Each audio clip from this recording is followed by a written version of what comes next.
And you have the pocket. My husband is sharing calendar events with me. I'm not sure why it's showing up. I have it on Be Quiet. Okay, so now this is ready. And it can go anywhere here that you like. So you can kind of choose the area. And again, if you were adding another one, you would just add it to the other side.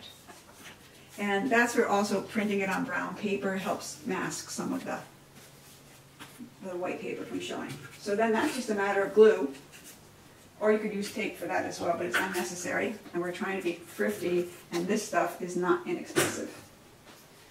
So we will use the glue, which is already starting to yell at me because I've left it open. And then whichever side I thought was the top, which is this side. I'm going to set this here. I'm just kind of eyeballing where I want it. And before you actually press it down, fold it closed, because that is going to really indicate the best spot for it in terms of having enough gutter room or hinge room for this. I just moved it. Let's move it back in. Huh. Guess my floors aren't straight. Okay, so now that's in place. And I've made a mess, so we're going to let that glue that oozed out finish doing its drying, and then we'll wipe it off. Okay, that is then the basic structure. And we can begin with some of the ephemera while that dries. So you understand this part, and if not, pop me an email. I'm glad to explain it further. If there's any question, then I can try and make it more clear. But I think it's pretty clear. So now we've got, for example, this photo.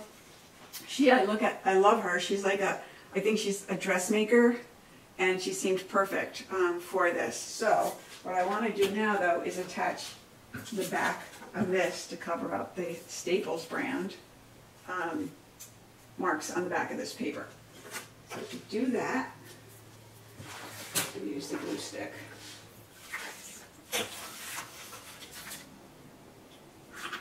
Alright, so make sure I get the edge good. Oops. Oh, lovely. My glue stick is hemorrhaging.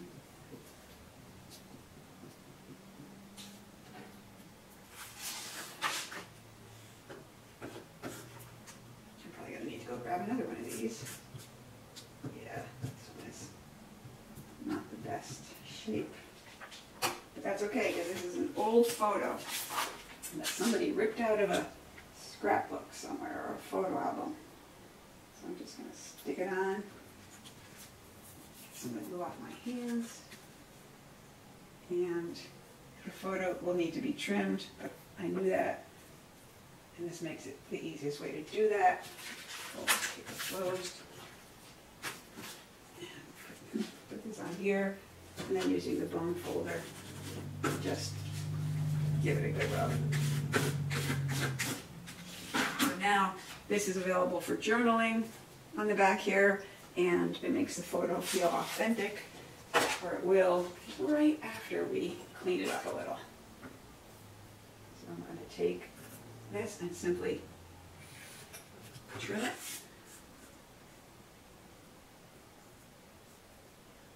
Take off all the extra paper that's showing. The top looks okay. It's okay if it's not a little. There we go. Sure. Okay, and then of course, a couple of things. One, I just missed a spot. It's only going to bother me, but I'm going to clean it up. One thing that I do to most of what I create, besides inking it, is I bash the corners. Now in this case, I'm going to just cut this corner crooked. I take the bone folder and I bash my corners. And I do that because this photo has been around for, I don't know, maybe 7,500 years. It's not going to have, if it wasn't in a photo album, a perfectly square corner. It's not going to have a fresh corner. So then we want to kind of beat it up a little bit. Now coming back for this, we have to give that some love with the inker. And again, you know, you don't have to ink. There's no rule that says you have to ink. There's no rule for any of this. It's really quite spectacular that way. But there, that feels better to me. And help the back a little bit.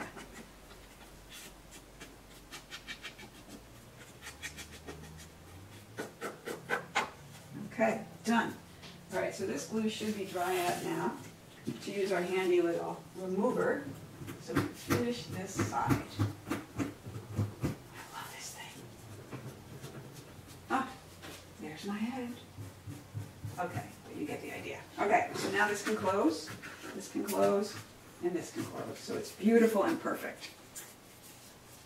Okay, so what will happen, and I didn't pay a lot of attention when I was putting it together, is I should have moved this over a little bit more, but we can trim.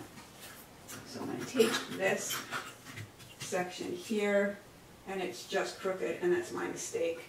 And sometimes it's just going to stick out a little anyway, but I did not fold it as neatly as I should have. So I'm just going to trim it, which is going to make it a little crooked on this side, but not noticeably. So now when it closes much better.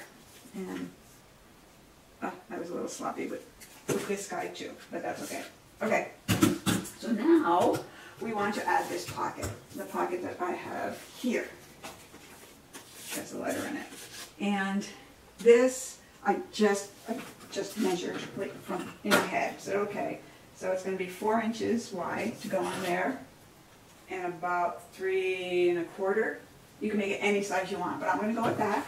So I want to add that gusset because that's just how I like to do my pockets. So I'm going to find a piece of paper to do this with. What did I say? 4 by 3 1/4. Okay, so 4 by 3 1/4 means I am going to score a 1/2 inch in. So I don't think I need to show you all this, but I will. So there's one score I just did there, and I know I want this to be 4 inches, so that would take it to 5. So this just happens to be perfect. So I'm just going to score on this side now. Okay, and then I just decide what part I want to use for the top. I guess I'll use that part as the top. And I said it was 3 1/4, so 3 1/4 would be there. And then I can just trim.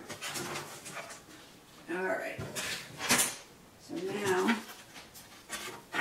this is just going to be folded under. I'm just going to wing it.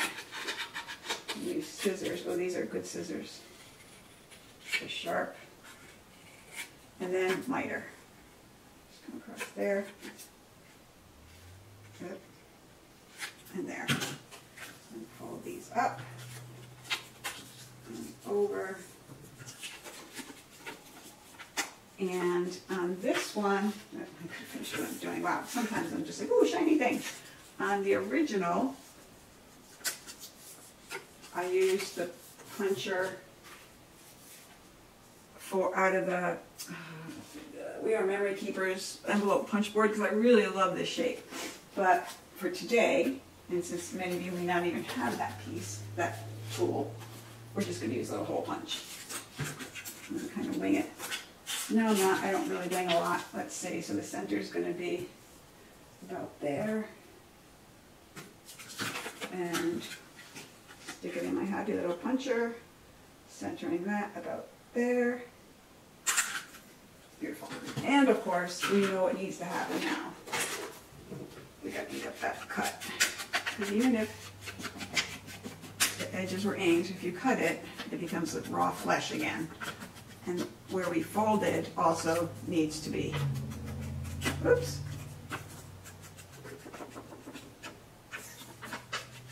All right, I know, I'm boring you all with the inking of this. Some of you probably don't even ink. It's not an issue. Here's also, though, something that I do when I'm making these is I will use ink on the back of this because of this gusset. When it's here,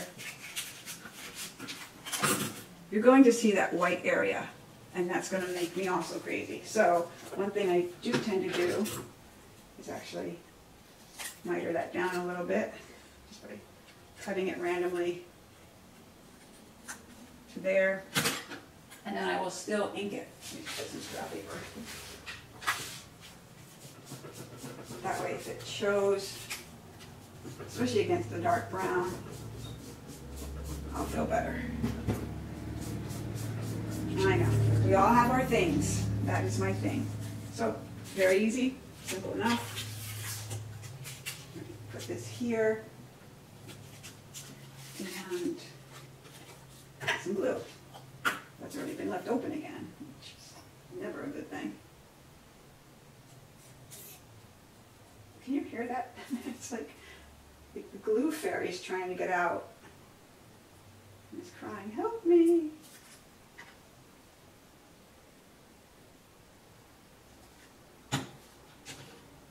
I'm gonna shove the glue.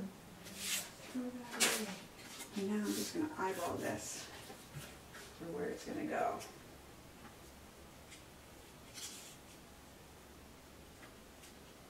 And make it reasonably straight.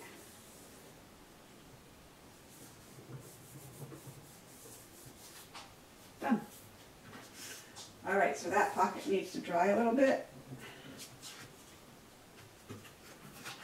And there's the basic piece. It really is that simple. And then you get to have fun. That's not even straight. Christine, God, pay attention. Okay, that's better. And then I usually try and stick something in just to make sure that it's free and clear of obstruction from my messy gluing, and it is. All right, so one other thing I did on the original when I made this pocket is I did add a thumb cutout here on the on the part of the pocket side. So I think I'll do that again. I did it on both sides. I just went straight through. So I'm going to do that here.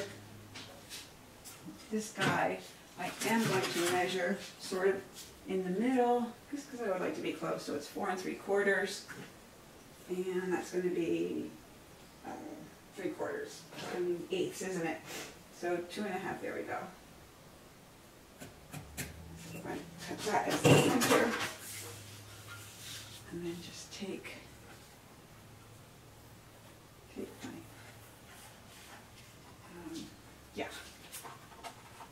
cutter, and we don't want to go far in because remember there's only about a 1/2 inch border on the other side of this, so it probably would have been better if I looked at it this way, but I'm going to take my chances. I know I'm not going to make it too deep,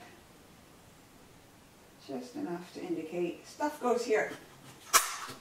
Okay, it could have been deeper than that, so let's go a little deeper than that, but now let's go on this side. It's hard. There. I should have done this before I glued it on. You've all guessed that by now. Okay, so now we're going to get my head out of the window. God, I should have brushed my hair too. Hardly ever brush my hair. I don't have very brushable hair. Alright, so. Alright, you get the idea. You're going to. There, that's better. Okay. Very good. Now, we finish up with some of this ephemera. So this is done. You can go right in here. We have the Baxter's tag, which I really love. And I just need to give it a hole punch. Use this. And I don't think you use the little one on this. That's the top here. Okay. So this too could be just a tag, and you could just glue it closed, but I didn't. I'm going to leave it as a journaling spot. And I'm going to take some string. This happens to be embroidery floss. And then let's take some string in here and poke it through. Actually, what I did on this one, I think, is I made it just a knot so that it could open flat. So here, oh, just stick one end through.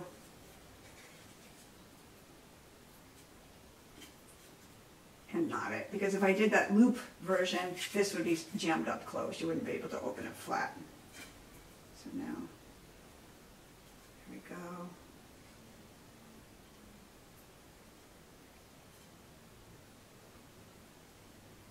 There, perfect little knot. That can go in there too.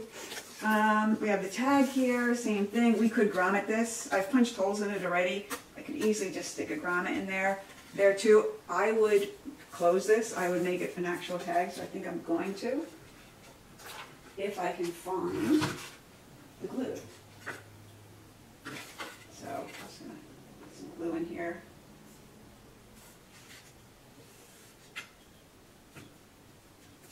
And close this over. And use this. So in this case, I can use the slip through approach to securing it because it doesn't need to open.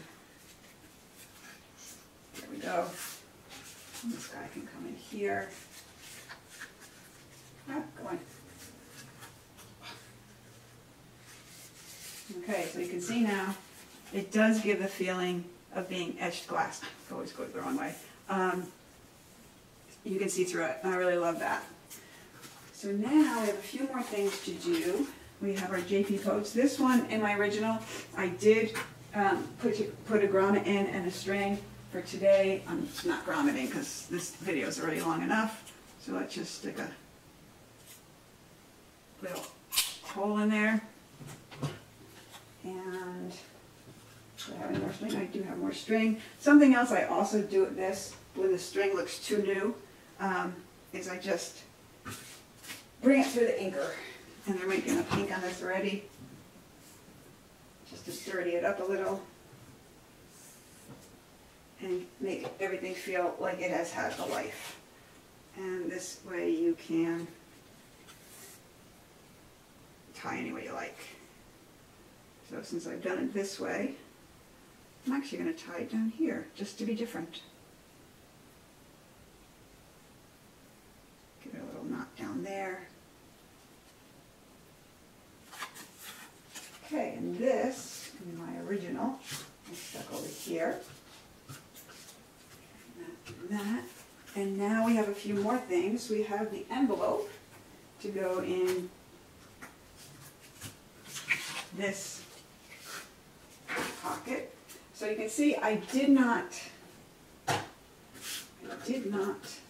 cut this. I wanted to show you by using this iron melted ruler, I can make a lovely deckled edge as though this is how they opened the envelope. There you go, beautiful. And of course, we're going to ink that up, the little, and glue it closed. So I would glue it closed on two sides, and then that would slip in here. And because I didn't glue it enough, there we go. Oh, got caught. There we go. Okay. So that's in there. That's in there. Then we have a couple more things. We have some labels that can go on. We have these stitched labels. This can go here, or maybe even the white one. I like the white one. So here too, doesn't require a lot of glue. You can see I printed on the back of paper. And I'm just going to, right on the center, I'm going to leave the edges sort of free as fabric might be. And if it sort of, you know, furled up, stick that here. And let's put this tag down. Where's my book for gluing? Oh, I'm just about out of glue stick. I am completely out of glue stick. Be right back. Okay, new glue stick. Try that again with operational tools. Piece of thread in there. I guess that's okay. It's appropriate. I'm going to put this here.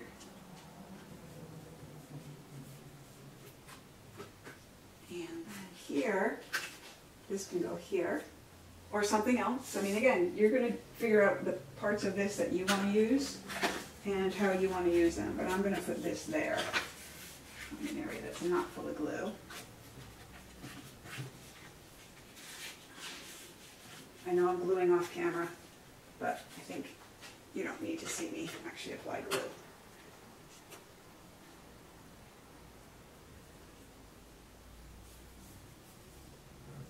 And then we'll go there.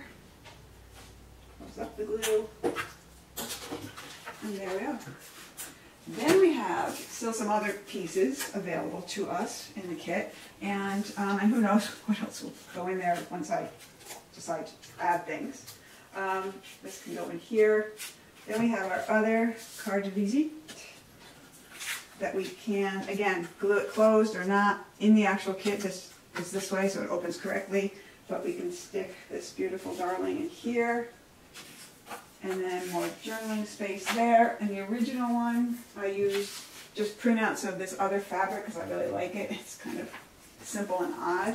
And I just glued them together two sizes, so it might be a bolt of fabric or scraps of fabric. And then they got stuck in here. You can see I did grommet the original tag. There you have it.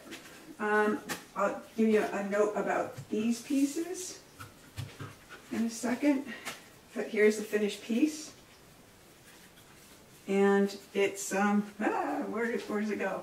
It's wonderful. It's a nice little piece that tells a little bit of a story about the seamstress, and we're not sure who the seamstress is. I think this is the seamstress, and this is perhaps a blouse that was made for this woman. And we open this way, and we have the Baxter's Fine Goods for Fine Ladies, and the envelope, and the JP Coats thread, some other paper. You could use leftover of this also, receipts that she might be keeping, but there, you get the idea. And just to talk a little bit about the original, the original one I made, I did add lace. And I added this. This is actually a piece of lace I modified, and I'll show you that in another video. And I added this little button, basically by making little circles and gluing them together, more thread, gluing them together, and then using glossy accents on the top, punching some holes with it all. And in this one, I just stuck a little embroidery floss through it. So these are just different things you can do. Either way, it's your choice. You create the piece that you want. So there you have it. I hope you enjoy it. Let me know if you, and certainly let me know if you do anything differently. I love seeing what other people are doing with the same materials. So keep me posted. Till next time.